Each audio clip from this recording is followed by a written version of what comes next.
Hello, everyone, and welcome to a new episode of the Coherent Connection. Here with me is Renata Crescenzo. I would like to welcome Renata joining us from Florida. Hi, Renata. Hi, Randa. Hi, Hi, Miriam. how are you? Great. And Mariam Kam Almaz. She is also joining us from Texas. Hi, Mariam, and welcome. Thank you. Hi, Randa and Renata. Hello. Thanks for joining us, ladies, today. So we have titled this episode, What's the Story with Islam? The Coherent Connection episodes are, we have tried to revamp the episodes, the theme of the episodes. And so our aim now is to address some hot topics that are going on around the world, but we want to address them from a place of shedding light on these topics, to bring more empathy and love into these topics instead of discussing them from a place of fear and separation. And maybe in our way, we would be bringing more light onto these topics. And so this episode is going to be, like I said, about Islam.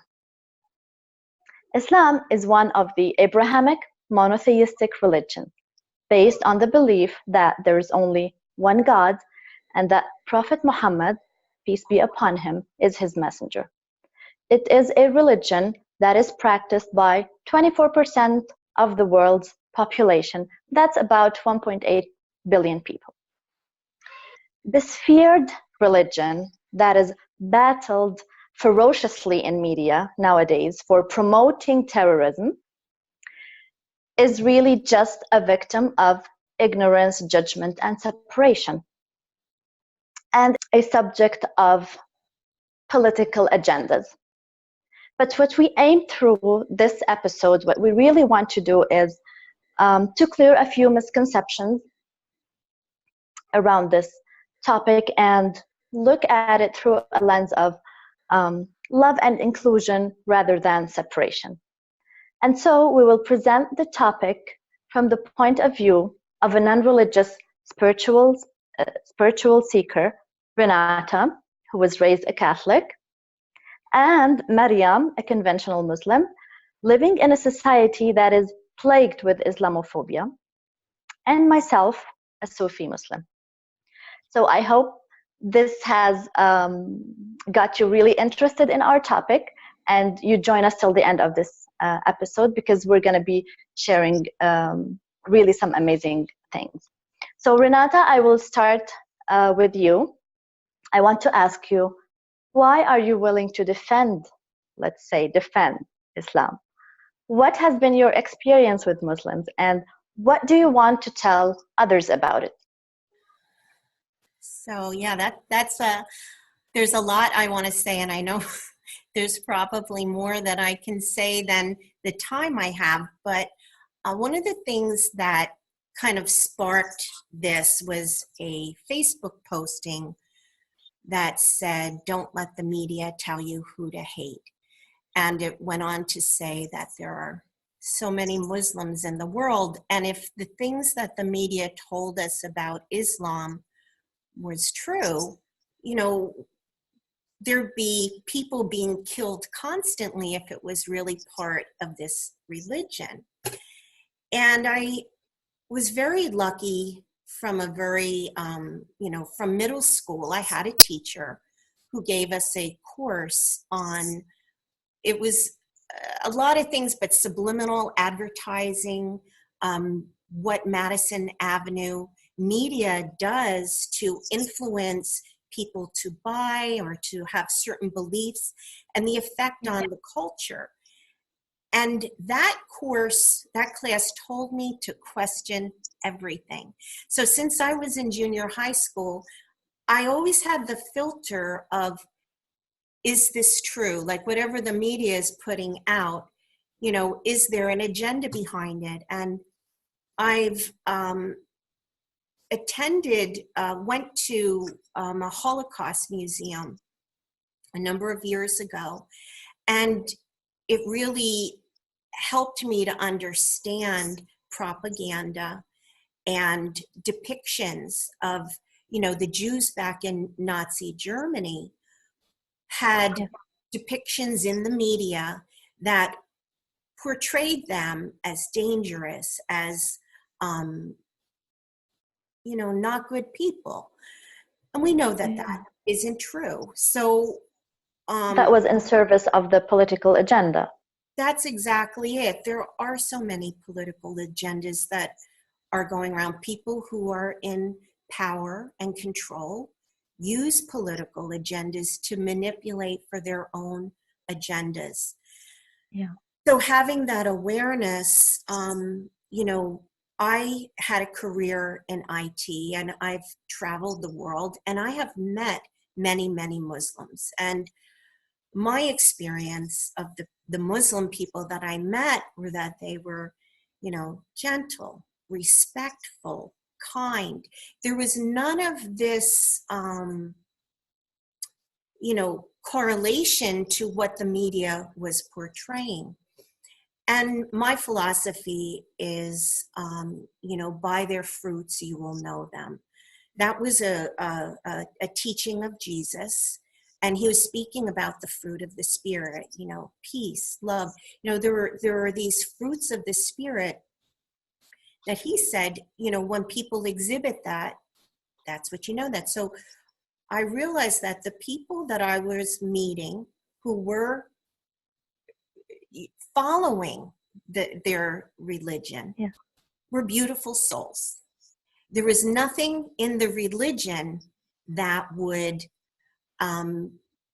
make you think that this religion could be bad. These people, Dangerous. the light, and meeting you and meeting Miriam, just confirmed it.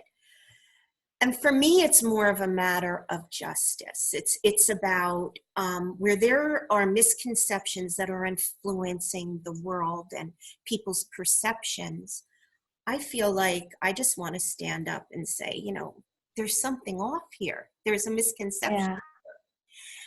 And further, when I went over to Lebanon and Miriam met your dad, started working with your dad, and I was able to share with him at one point my, I guess you could say, my spiritual awakening, experience that really involved surrender.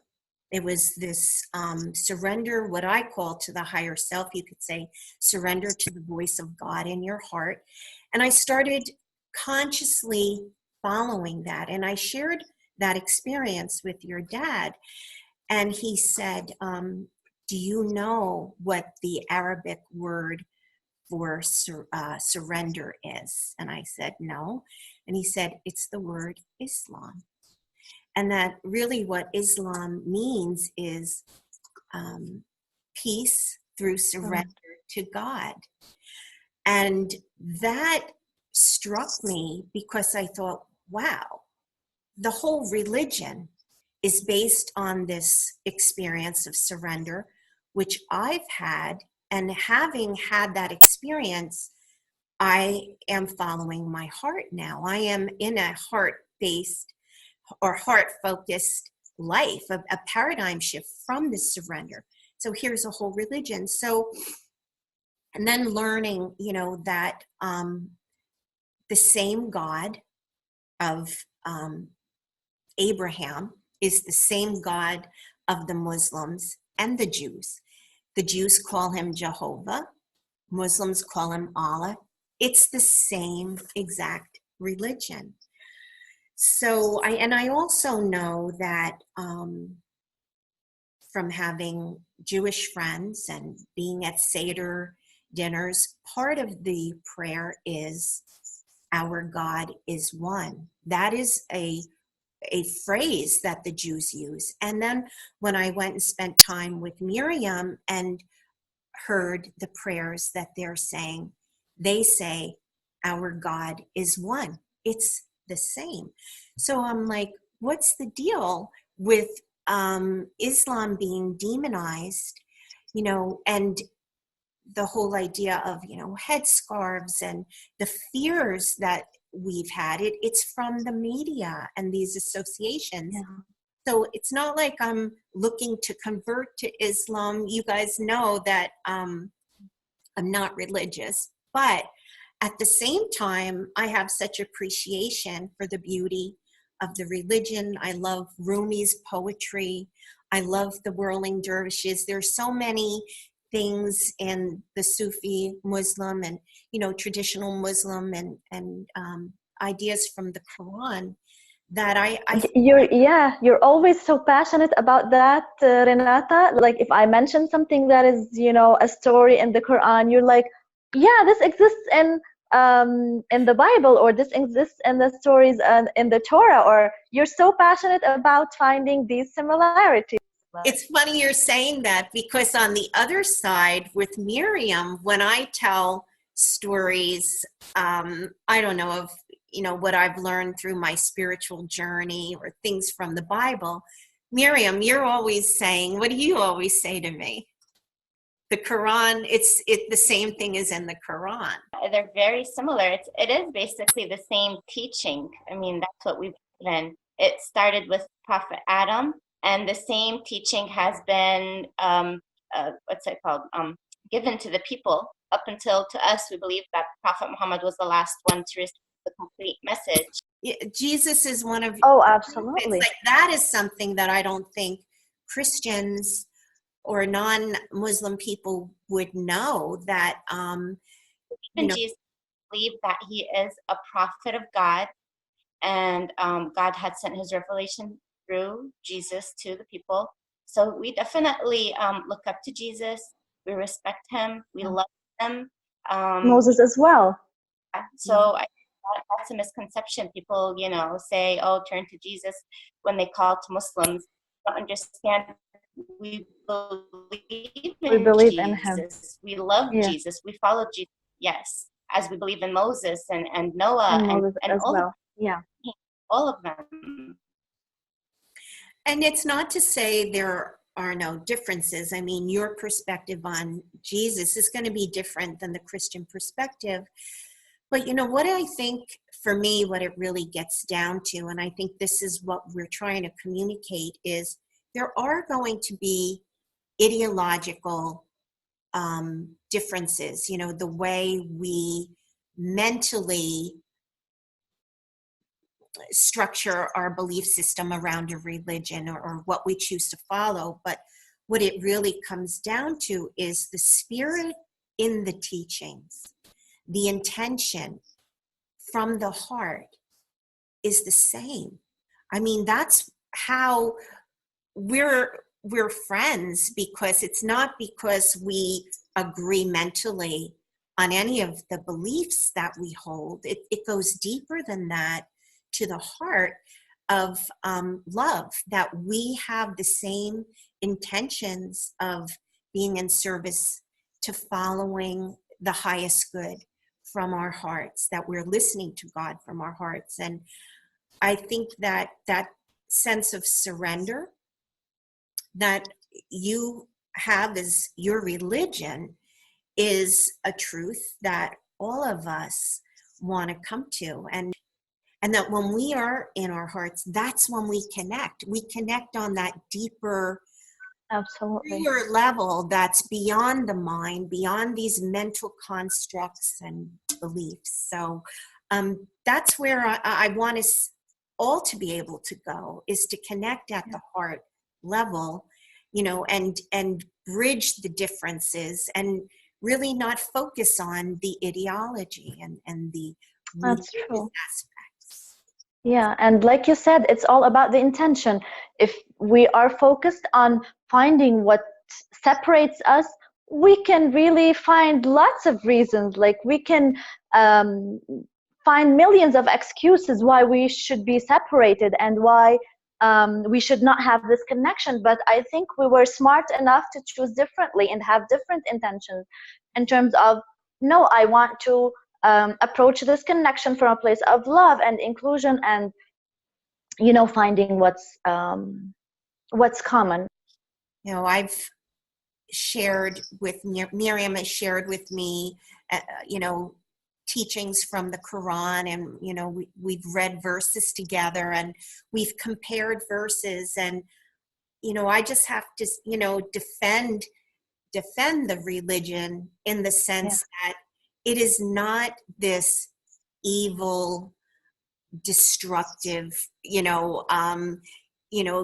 killing people kind of a thing that is being depicted. It is, I have shared with people my feeling like the gentleness of the way the Amish people are. I've been around Amish people and, in Pennsylvania, and there's a sweet gentleness. That's what I see with both your families, this reverence, this heart, this devotion to God, this surrender.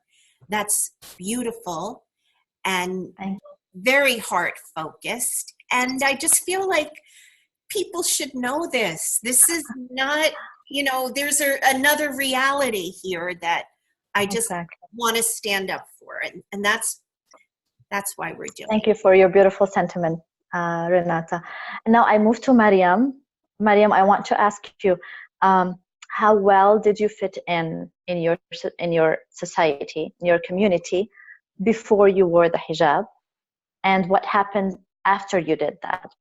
Please share with us your story. Okay. And I was basically raised with a fantastic childhood, being raised in the United States. I felt loved, I felt cared for, I felt like I was part of society. I felt at home. And throughout my childhood, we moved into Virginia, and anywhere we'd move, we'd always have the neighbors come up to our door and knock on our door and bring us pies and cakes, and we'd invite them in and have a cup of coffee together, and they'd get to know us, even though my mom would wear the headscarf and we were still young. So they knew we were different, with the headscarf, but yet that did not scare them. I think they used to view us as peaceful people, like we are, and it was not through a deceived perception like it's going on now in the media. It was pure. And so they would come in and we would have great conversations and become family, kind of.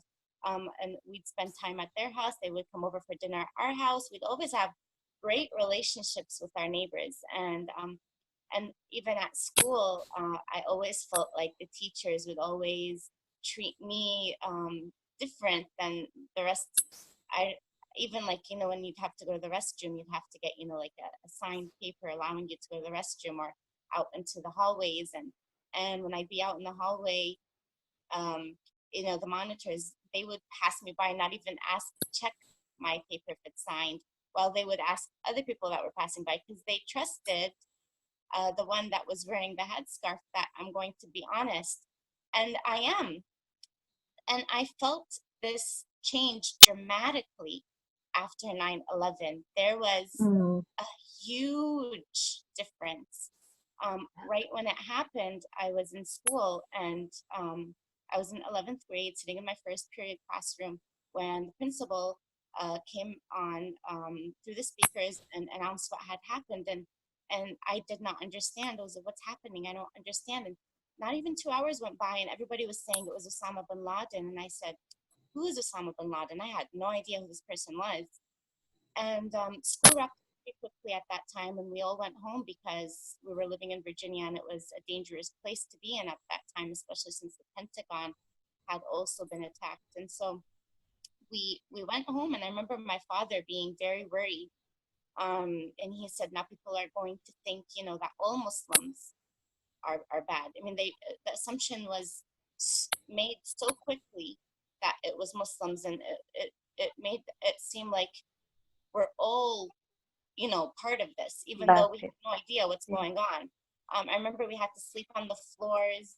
My father didn't let us sleep on our beds because he was worried of somebody trying to throw something into the windows or somebody trying to pass by and do anything. And we didn't leave the house that much. It was a very scary time. After that, I have felt, and it keeps getting worse. It keeps getting worse, where I feel the tension, when you pass people by and you try to make eye contact and smile, and they avoid it completely. And I can tell, I know the type of people they are. I mean, I've grown up with these people. I know they're loving, caring people on the inside, but there's something that's, making them change on the outside, and viewing us as these horrible people. I haven't changed. I'm still the same person. If more, I've changed to a better person. And what's funny is that I have to admit, I've been guilty of this media brainwashing as well. I remember once I was standing in line at a restaurant, and a Muslim walked in, a Muslim man wearing, traditional clothing. And I think what's funny about it is because I felt like I've been brainwashed, even though I know my own religion. And I thought, I know this religion. I am this religion. How can I allow the media to make me think of my own religion in a different way? And so I had to clear up my own thoughts because I was starting to get fooled by it. I have to admit that they are really good at making you believe what you see on the media. And my suggestion is to search, Google Islam, learn about it, learn who we are, reach out to a Muslim, try to meet somebody, and you will see a whole different world. Like Renata has experienced, it's very different than what the media says. We're actually the total opposite of what the media says. We're extremely peaceful people. We love to work. We can have fun. We can enjoy life as well. There's so many misconceptions going on that are really important that the general public need to know about. And it's sad to see so many good people getting fooled by it. And I was recently at my children's school for a fair, and I was walking around, and I can tell there was this coldness, like people were trying to avoid looking at me, and I would try to walk by and make some sort of an eye contact, and it was there was no way anybody would even acknowledge me. I don't know, I felt this horrible feeling I haven't felt before as a child, and I never experienced it, and it really made me upset. Just give me a chance to get to know me. I'm not a scary person, so sorry. Yeah, I remember. Okay. Yeah, I remember the day that happened, Miriam. We were on the phone. Remember? Yes. That happened a number of months ago. And, it's really challenging when these things happen and in the face of these negative projections, your light is so strong and your soul is so beautiful that I think, it doesn't seem fair, but it's almost like you have to stand in that light in the face of this, just so that people can see you. Whether they choose to or not, there are going to be some that will see your light and will respond. And sometimes that's the best that we can do, is like shine our light regardless. And I have to admit, I mean, we're one. Here in America, what makes America beautiful, the acceptance of so many different religions, the freedom to be able to accept different cultures and different languages, and all of these. It's what makes America America, and that's why so many people love America, because it's unique. It attracts people from all different backgrounds. And for one background to say, you're not welcome here, but I am American. I am part of the society. I want to be, giving back to my country. How can I be, now kind of like exiled from my own country? Kind of like, no, you don't belong here. We don't want you. And automatically being put as if I'm a criminal. And I've had to defend myself. Sometimes I've had to defend myself and say, I'm not a terrorist. I've actually had to say that. Yes, I'm a Muslim. I'm not a terrorist. Muslims are terrorists. Those that are not Muslim. They're not Muslim. Those that are behaving in that way are not true Muslims. You listen to and understand the teachings of what Islam is. Islam means peace and surrender to God, and that is not called peace and surrender. I think that we all share the same core the message we want to tell everyone that Islam really is a victim of ignorance from others and from Muslims themselves. Like, we have to be honest with ourselves and say that some of us Muslims are ignorant of our own religion, and we have long been disempowered, like through our culture, to believe that we do not have what it takes to understand the Holy Scriptures, our Holy Scripture, the Quran. We have been programmed to believe that what the previous scholars have depicted around the deciphering the message of the Quran is only what stands valid, and now we're off the hook from even trying to understand what God is trying to tell us through the Quran. And we cannot deny that some of those depictions have been tainted by some political, cultural, or social agenda. I don't believe, not for a second, that God is in need of someone to further explain his message. Like, God is not able to deliver his message to all the Muslims, but he is capable of doing that. And we just have to connect to our hearts and be open to receiving the meaning of the words in Quran. It's not something that only the old scholars have achieved, like they only had that power and we don't have that power. I think that, like, if we go over the 5 main pillars of Islam, which are to believe in the one and only God, and Muhammad is his prophet and messenger, and prayer and pilgrimage,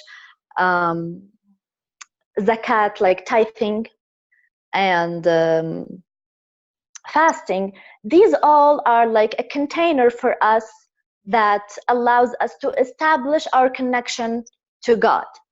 But other than that, we are ordered in Quran to respect everyone on this earth. We are ordered to protect those who need protection. We are not ordered to kill anyone.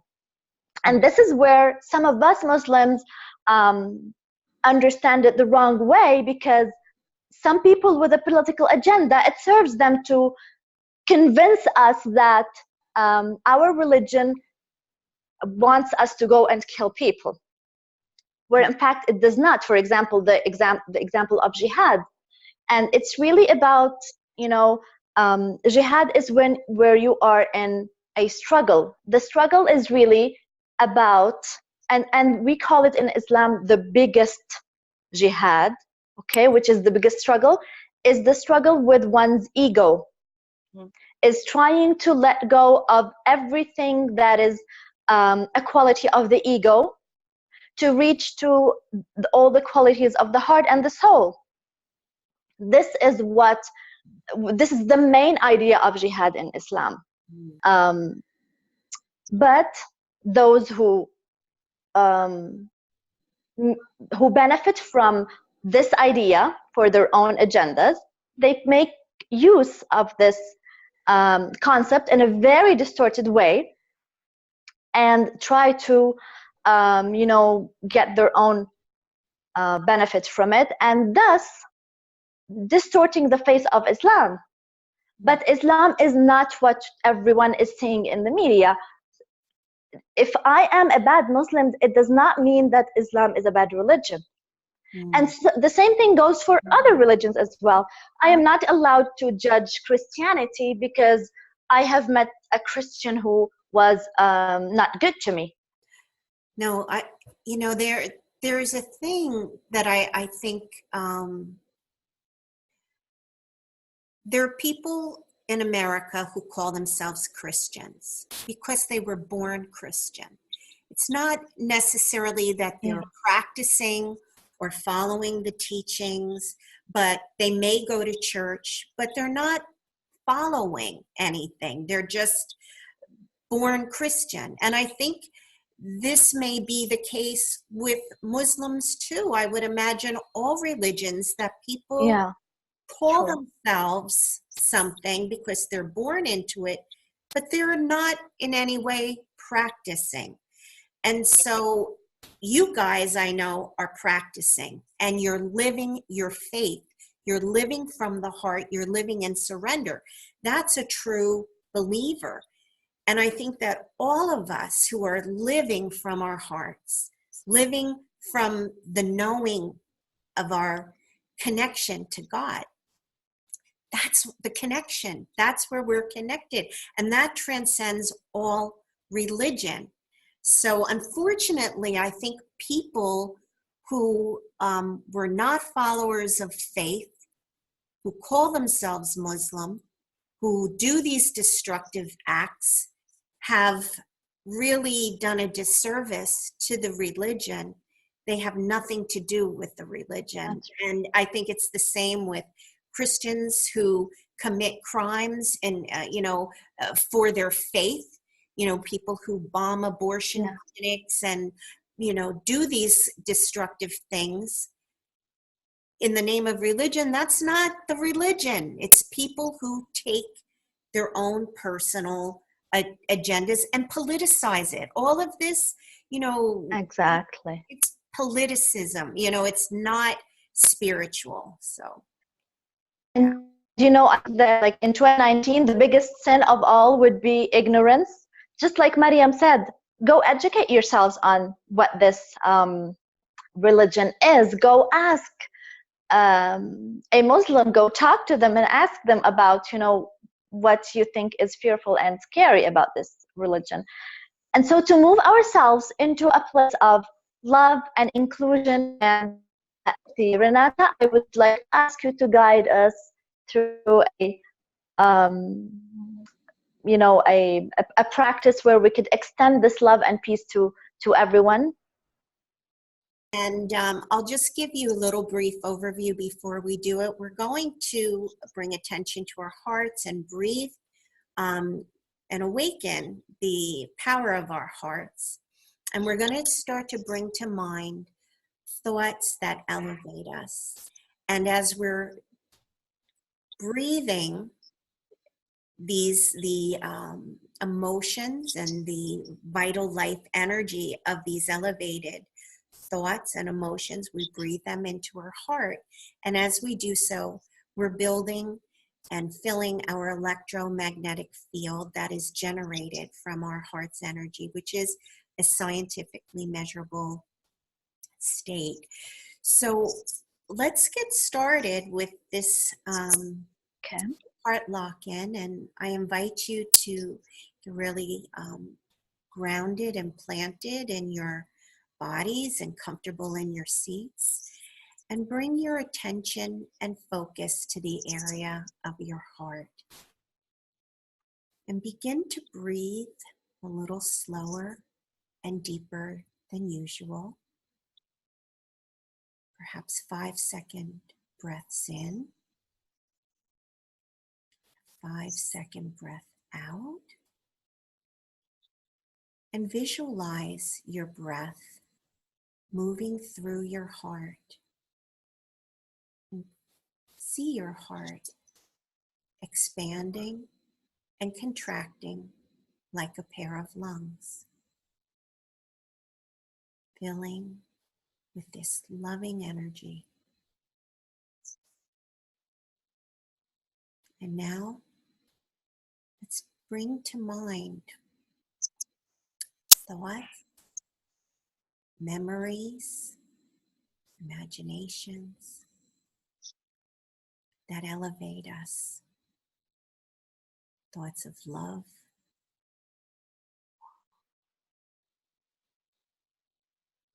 thoughts of gratitude,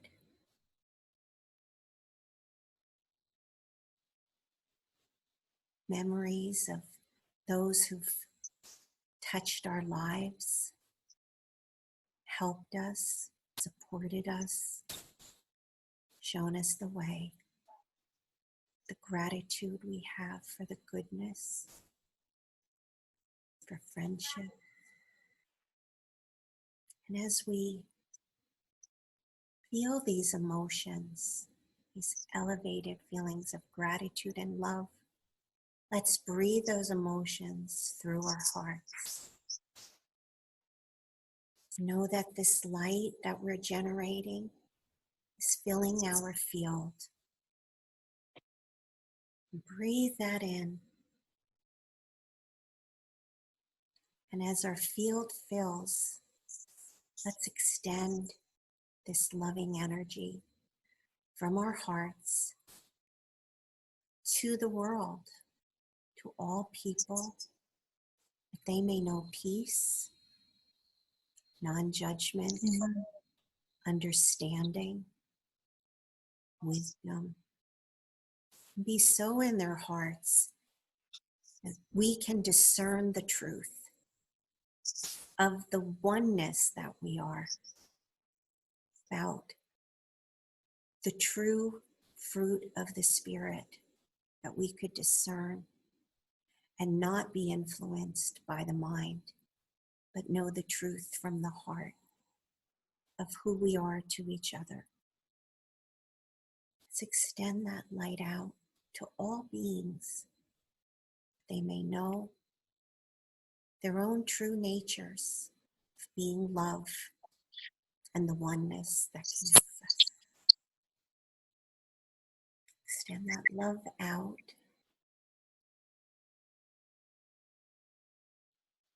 And to your own heart now, as we come back to our center and open our eyes. Thank you, Renata. That was beautiful. I hope that our audience would join us also on this practice as well, and add in their hearts into this process. I'd like to say thank you, Renata, for joining us today. Mariam, thanks a lot for sharing your experience. I know it may be a little bit uncomfortable for you to share this, but we do appreciate you and your openness to share your story, because I know you have brought a lot of light into this topic, and just by sharing how it felt and being vulnerable. I appreciate you for doing that. Thank you. No problem. Thank you for having me. It was a pleasure, actually. Renata, thank you for always, being so passionate about this, and help shed a lot of light on this topic. Thank you for adding your heart into this episode, and leading us on this practice as well. It was my pleasure. I really do feel passionate about it. It like I said, it's an issue of justice and fairness and what's right and what's true. And you guys are my friends, and it really does break my heart to think that you're judged in any way because of a belief that you hold, when I know your hearts. It doesn't even matter mentally, it's the heart. And so yes, it's my pleasure to support you and support a religion that is based on surrender and love and truth. So yes. Again, thank you to everyone who will be watching this. Yes, thank you. So we're going to say goodbye now. Thank you, Miriam. Thank you, Rhonda, for leading us and in being able to share, our thoughts and our heart on this topic. And I'm going to say goodbye and leave you with words of Maj Kamal Maz, be in peace. Thank you, everyone. Thank you. Bye-bye.